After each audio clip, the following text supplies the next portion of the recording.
Changer de moto pour pouvoir tracter plus lourd. On m'a fait cette suggestion plus d'une fois. En fait, j'ai des commentaires qui se répètent sur ma vidéo d'il y a quelques temps concernant le projet d'import d'une mini caravane pliante canadienne. Si tu ne l'as pas vu, je te mets le raccourci en haut de la vidéo et également sous la description. Pour faire simple, j'ai parlé du fait que je ne peux pas prendre la mini caravane espagnole parce qu'avec les freins et la selle additionnelle, elle est trop lourde. Et donc j'envisage d'importer le modèle le plus léger que je connaisse, qui est canadien. Et sur cette vidéo, on m'a fait un certain nombre de suggestions, je pense, qui proviennent de gens qui ne connaissent pas la chaîne, en fait, ou qui ne me connaissent pas moi depuis très longtemps. Et en soi, je peux comprendre, attention, je ne suis pas en train de critiquer ces commentaires-là. Mais comme ils se répètent, ben moi, je me répète dans les réponses, et je me suis dit que le mieux, ça serait de faire une réponse en vidéo. On m'a notamment dit, donc, puisque ce qui détermine le poids de la remorque que tu peux tracter, c'est le poids de la moto, bah il faut changer de moto pour quelque chose de plus lourd, genre une Goldwing. On m'a aussi dit, et je commencerai peut-être par ça, tracter une remorque avec une moto, ça gâche le plaisir du voyage moto. Alors là, je soupçonne, je suis pas sûr, mais je soupçonne que ceux qui m'ont dit ça, ce sont des gens qui n'ont jamais tracté une remorque avec une moto. Bon, moi je suis plutôt bien placé pour en parler, je dois être à peut-être, à l'aise, 5000 km avec cette petite remorque bagagère. Donc je pense que je suis plutôt bien placé pour en parler. Y en a qui m'ont suggéré, alors là il y en a au moins une dizaine qui m'ont dit pourquoi tu mets pas une tente de toit sur une remorque. Je fais pareil, je peux comprendre la suggestion, mais en fait ça serait pas adapté. Bon, on va parler de tout ça. Qu'est-ce que j'avais d'autre? Attends, faut que je regarde mes notes parce que tu vois j'ai pris des notes par précaution qui sont là. Il y a encore des gens qui m'ont parlé d'homologation. Pour moi c'est un faux problème. J'en ai déjà parlé par le passé, mais là je peux comprendre que ça revienne parce que tout simplement tu peux pas regarder toutes les vidéos de la chaîne, donc il y a des gens qui n'ont pas vu là où les vidéos où j'évoque le sujet. Pareil, je vais te mettre, attends, est-ce que j'ai pas interrompu l'enregistrement du son? Non, c'est bon. Je vais te mettre un raccourci vers une vidéo où j'en parle, pareil, en haut de la vidéo et sous la description. Donc on va parler de tout ça. Et puis à la fin, j'ai un dernier sujet, ou à la limite, tu sais quoi, je l'avais mis en dernier, on va en parler maintenant, le temps que je finisse de remettre ma veste et mes gants. Donc sur la vidéo où je parle du fait que je pourrais pas emmener la mini caravane espagnole et que j'étais à deux doigts d'en acheter une, je dis qu'il y en a une sur le Bon Coin. Il y a apparemment quelqu'un qui a retrouvé cette annonce sur le Bon Coin. Alors ça c'est pas très difficile, hein. Il y en a pas 50. Il y a quelqu'un qui a retrouvé cette annonce, qui a appelé le vendeur, et je le sais parce que le vendeur m'a appelé pour me prévenir, pas pour acheter sa mini caravane pliante, non, pour lui demander des informations sur moi. Alors, qui que ce soit, je vais rester poli, mais occupe-toi de... Tu vois ce que je veux dire? Appeler quelqu'un qui ne me connaît même pas pour demander des informations sur moi, si tu veux savoir quelque chose sur moi, eh ben tu me demandes, il y a les commentaires de la vidéo, et si c'est des trucs personnels, ça te regarde pas. Voilà. Ceci étant dit, on va pouvoir passer au reste. Alors elle est pas mal penchée, il va falloir que je la redresse. C'est bon. Je m'étais arrêté là pour déjeuner. En fait, je suis sur un itinéraire que tu vas peut-être reconnaître d'une ancienne vidéo.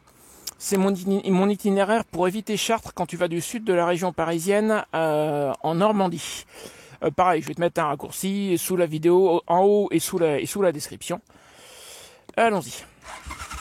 Sur ce, oui, le fait de rouler à moto avec une remorque. Donc certains pensent que ça gâche le plaisir.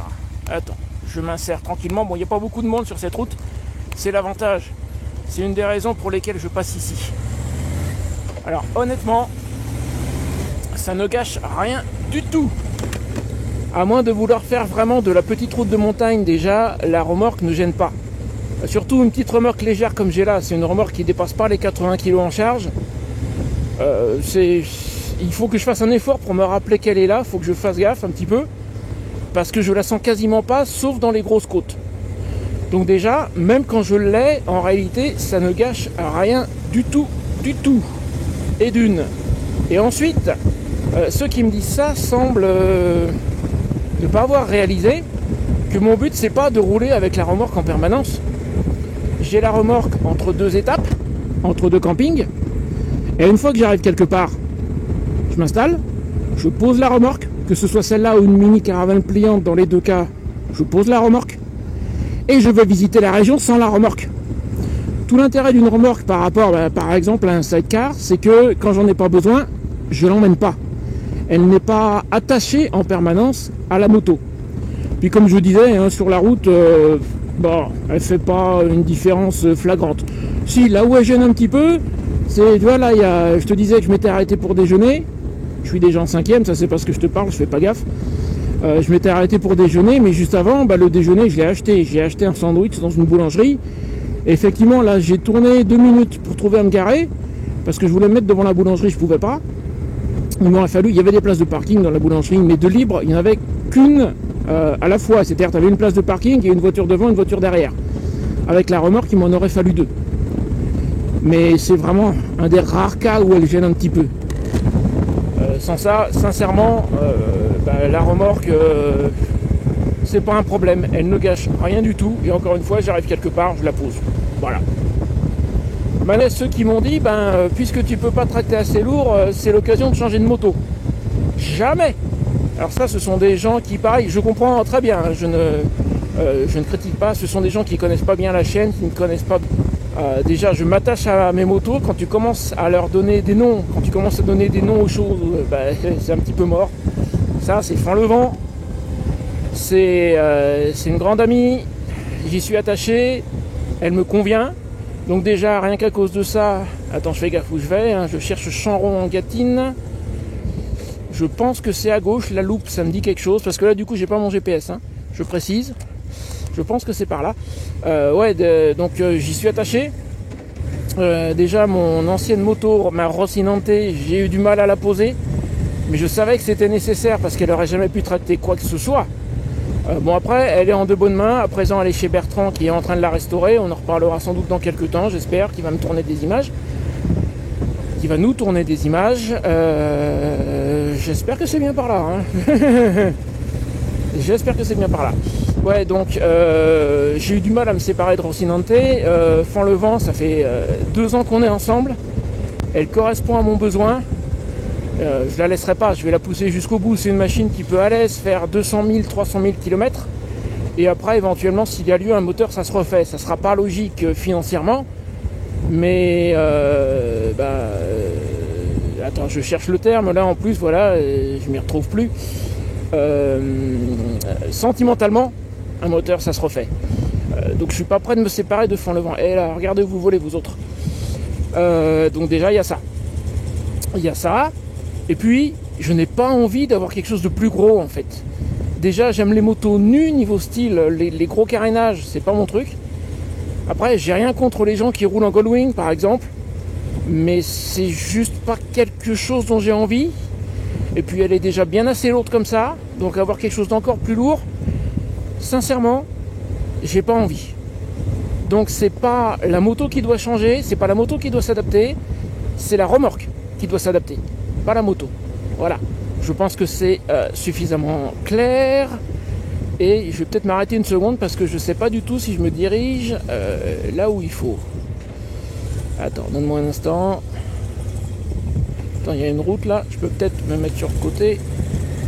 C'est pas une route, c'est devant chez quelqu'un. Ou est-ce que c'est une route? C'est une route.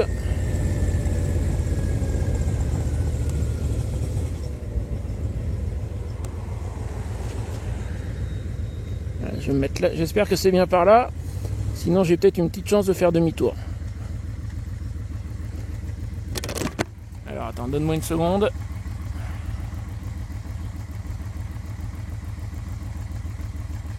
Est-ce qu'on est bon?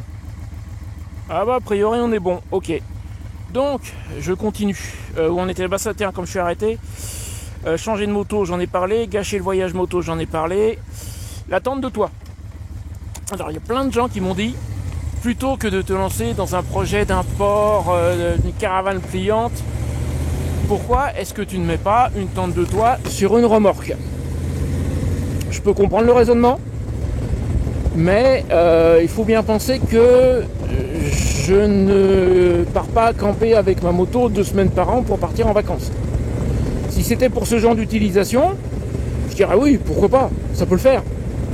Mais je vis en permanence sur la route, je suis dans ma tente en moyenne 330 jours par an, à peu près. Et puis de temps en temps, je m'arrête chez un abonné ou dans la famille, comme j'ai fait là, j'étais 3 jours chez ma soeur. Mais le reste du temps, je suis dans ma tente. Et une tente de toit, c'est pas conçu pour tenir debout dedans. L'espace de vie n'est pas du tout le même que celui d'une caravane pliante, même un petit modèle. Donc la tente de toit sur une remorque, c'est vraiment pas adapté. Déjà, si tu peux pas t'habiller debout, c'est galère. Si tu es coincé dans ta tente par une longue journée de pluie et que tu peux pas bouger, c'est l'horreur.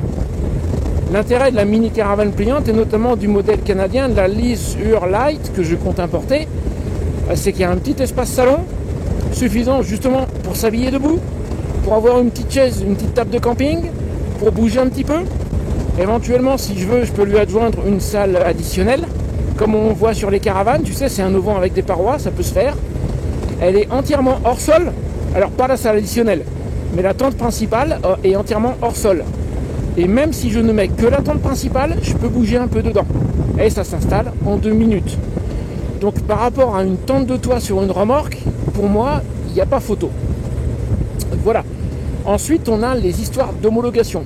J'ai encore des gens qui m'ont dit, ta moto n'est pas homologuée pour tracter, tu ne peux pas tracter. Si on veut être à 100% dans les règles, il est littéralement impossible de tracter avec une moto chez nous. Même la Goldwing n'est plus homologuée pour tracter, elle l'a été. Mais j'ai des possesseurs de Goldwing qui m'ont dit récemment que les modèles récents de Gold ne sont plus homologués pour tracter. Je ne sais pas si c'est vrai ou pas, s'il y en a qui me l'ont dit, je suppose que c'est vrai. Elle l'a été, elle ne l'est plus. Chez nous, il n'y a aucune moto, donc a priori homologuée pour tracter, sauf la Zeus et certains sidecars. Et ça s'arrête là. Or, et c'est totalement paradoxal, le code de la route encadre le fait de tracter avec une moto. Déjà, il y a ça. C'est totalement illogique, on est d'accord. Il n'y a pas de moto homologuée, mais le code de la route te dit les conditions pour tracter. Et il y a certaines de ces conditions qui sont impossibles à respecter, notamment la longueur. La longueur de l'ensemble moto plus remorque ne doit pas dépasser 4 mètres. Si tu tractes, je te garantis que tu vas dépasser 4 mètres, parce que c'est totalement illogique le truc en fait. Une autre condition t'impose de ne pas dépasser 50% du poids du véhicule tracteur, 50% de la moto, et au-delà de 80 kg en charge, ta remorque doit être freinée. Seulement ça sous-entend que tu vas ne pouvoir tracter qu'avec de grosses motos, parce que sans ça tu arrives très vite aux 50% et tu arrives très vite au-dessus de 80, et si tu rajoutes des freins, tu rajoutes du poids. Donc il n'y a que de très grosses motos qui vont pouvoir tracter.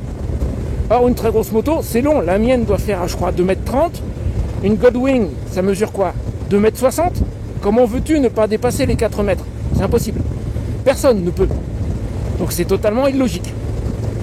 En dehors de ça, si je dis régulièrement que l'histoire de l'homologation c'est un faux problème, c'est tout simplement parce que avant de me mettre à tracter, j'ai interrogé mes abonnés, j'ai fait des sondages sur la chaîne, j'ai dit si tu tractes ou si tu as tracté avec ta moto, est-ce que tu t'es déjà fait contrôler par les forces de l'ordre? Et si oui, comment ça s'est passé? Est-ce que tu t'es fait aligner? Ou même une mise en fourrière? Ou que sais-je? Et tous ceux qui m'ont répondu positivement qu'ils tractent ou qu'ils sont tractés m'ont dit qu'ils ne se sont jamais fait aligner. Si par hasard un gendarme ou un policier les a contrôlés, c'était plus par curiosité que pour les aligner. Et il leur reste strictement rien arrivé. D'ailleurs, tu peux me dire, remets-moi un commentaire sous cette vidéo, si tu tractes et si tu as déjà eu des soucis avec les forces de l'ordre. Je suis prêt à parier que non. Si tu n'as pas l'air d'un barjot avec une remorque de 500 kg derrière toi, je pense qu'ils ne vont pas t'embêter. Moi, ce sont les retours que j'ai eus. Donc niveau force de l'ordre, il n'y a pas de souci. Reste la question de l'assurance. Et mon assureur, quand je leur en ai parlé, il n'impose qu'une seule condition. Ils ne se préoccupent même pas de savoir si la moto est homologuée ou quoi. Ils disent le poids total autorisé en charge de la remorque, et Champ-Rouen-Gatine c'était à droite, mince, le PTAC de la remorque ne doit pas dépasser 50% du poids du véhicule tracteur, c'est-à-dire de la moto. Ils ne se préoccupent que de ça. Donc l'histoire de l'homologation de la moto, en fait, c'est un faux problème. À partir du moment où il n'y a pas de conséquences, c'est un faux problème. Après, je ne suis pas en train de te conseiller quoi que ce soit, entendons-nous bien, ça n'est que mon analyse pour mon cas personnel. Puis toi, tu fais ce que tu veux. Hein. Et moi, il faut que je trouve un endroit où faire demi-tour. Voilà, là, est-ce que ça va être assez large? Alors là, tiens, d'ailleurs, tu vas voir un des défauts, un des petits défauts, effectivement, de tracter une remorque. C'est que quand tu vas faire demi-tour, s'il n'y a pas un rond-point, c'est pas évident. Ça se fait, mais c'est pas évident. Bon, là, il n'y a personne sur cette route, ça devrait être assez large. Faut aller chercher bien au bout, et le demi-tour, on va le faire.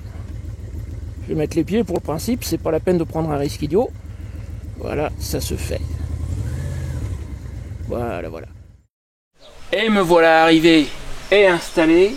Comme tu peux voir, également comme tu peux voir, je ne suis pas tout seul, je suis avec Louis, un des participants à notre rencontre abonnée des 23-24 août qui est arrivé un petit peu en avance. Alors, entre parenthèses, si tu n'es pas encore inscrit à la rencontre mais que tu veux venir, tu as un lien dans la description et dans le commentaire épinglé pour t'inscrire gratuitement. Donc la rencontre se passe ici à la ferme Kierflaveur, samedi 23, dimanche 24 août. Nous sommes à la limite de l'Orne et du Calvados, en fait, en Normandie. Sur ce, j'espère avoir répondu à toutes les questions que tu pouvais te poser concernant mon projet d'import d'une mini caravane payante canadienne. Tu sais pourquoi. Alors le comment, je suis pas encore sûr de tout. Ça fait un moment que j'étudie le sujet. J'ai mon ami Mike au Texas qui est en train d'essayer de me trouver quelque chose. J'ai repéré des annonces un peu partout aux États-Unis, mais pas au Texas, pas à côté de lui. J'ai des annonces au Canada, évidemment. Là-bas, cette mini caravane pliante étant canadienne, des annonces au Canada, il y en a un certain nombre. Mais pareil, c'est pas à côté de Mike. Et pour faire la transaction et l'envoi depuis le Canada, je ne sais pas encore. Je suis en contact avec 2 personnes là-bas. Il y a un Québécois avec qui je vais discuter en direct très bientôt. D'ici à ce que tu vois cette vidéo, nous devrions avoir eu une conversation qui veut simplement me renseigner sur la manière dont ça se passe là-bas par chez lui. Et puis je suis en contact avec un des revendeurs officiels de la marque qui est en train d'essayer de me trouver une solution. Il m'a répondu en me disant qu'il avait envoyé un courriel à quelqu'un qui peut peut-être aider pour que ça se fasse, mais j'ai pas plus de détails. Il est en attente d'une réponse et moi je suis en attente de réponse de sa part. Donc pour le moment je n'ai encore rien de sûr, je suis toujours en train de chercher, j'espère que ça va se décanter. On saura très bientôt. Sur ce, il y a quelques temps, j'ai fait, histoire de compléter un peu sur le sujet de la remorque tractée, tout ça, j'ai fait une vidéo où je te montre comment ça se passe pour moi quand je me déplace, quand je change d'endroit, quand je remballe, que je charge la remorque et que je m'en vais sur la route, etc. etc. En gros, l'essentiel de ma vie nomade en fait. Je te mets la vidéo juste là, à mon avis, elle peut te plaire. Vas-y, fais-toi plaisir, c'est pour moi et je te dis à très bientôt, et peut-être même dans quelques jours si tu viens à la rencontre. Salut, salut!